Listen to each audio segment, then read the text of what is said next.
I think it's always been really important for me to capture myself through these different stages of my life, and through different times of my ability. And I also, I don't know how long I'm going to be able to make art the ways that I make it.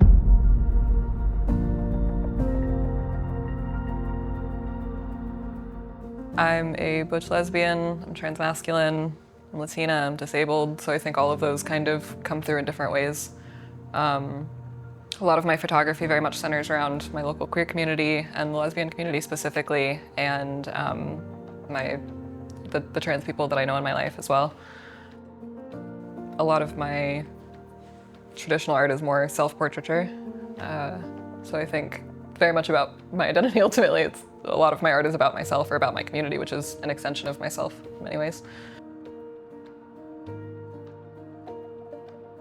I'm an intuitive artist first and foremost, so I create based on what I'm feeling at the moment, and that extends from like feelings to what medium I'm interested in. So I've done watercolor, ink, oil pastels, photography, acrylics, like whatever I feel is most immediately pertinent to what I want to make is what I go for. I don't know, it's very much of like getting it out sort of feeling a lot of the time. Photography less so, I think, because I have to kind of set things up a bit more or go out into a space to create it, but if I'm at home, it's very much like there's a feeling first and art comes second, rather than more of like a consistent practice. I think disability comes forward especially a lot with the traditional art side of things. Most of my work has been created in bed over the years because I haven't been physically able to move out into a studio space or sit up long enough to get other things done. As my health has improved, I've been able to move more into photography, but I think it's always been really important for me to capture myself through these different stages of my life, and through different times of my ability. And I also, I don't know how long I'm going to be able to make art the ways that I make it. I have joint problems, so I don't know if my hands are always going to be workable. I don't know if, my body's always going to be up to it. So I think creating as much as I can in whatever environment or capacity as I'm able to is a big part of my work, and that sometimes means things are unfinished or a bit more informal looking or whatever, but as long as it's out, I think is kind of the goal. The amount of time I've spent, like when I'm working, I'm usually in bed like this, like over paper, like it's this really physically involved process that's pretty challenging, and sometimes after working on a piece for a while, I won't be able to work on anything for an extended period because it affects me. And then I think also there's a focus on like color or texture, like these very bright, vivid sort of things in my paintings that maybe don't always go along with whatever intensity of feeling I'm having while I'm making it.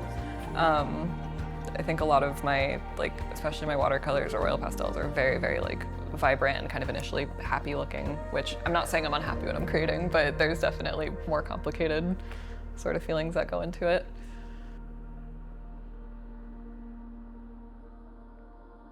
Most of my pieces are unfinished. Like I walk away from a lot of, like 90% of what I start. And that definitely has caused a number of like crises of confidence where I'm like, am I legitimately an artist? Are these things worth finishing or worth creating in the first place? Or what does it mean to have a largely unfinished body of work? And I think that has been something that is honestly like an ongoing sort of conversation with myself. Especially in the last few years, I've decided really actively that like art is the most important thing to me. This is what I want to be centering my time around and creating. And it still honestly hasn't changed how much I'm actually making things. So really sitting down and figuring out what it means to like throw myself into a consistent practice or say like, okay, I'm going to finish these things because it's important to have them finished. Like, I think that's been much more of a conversation than just straight up quitting.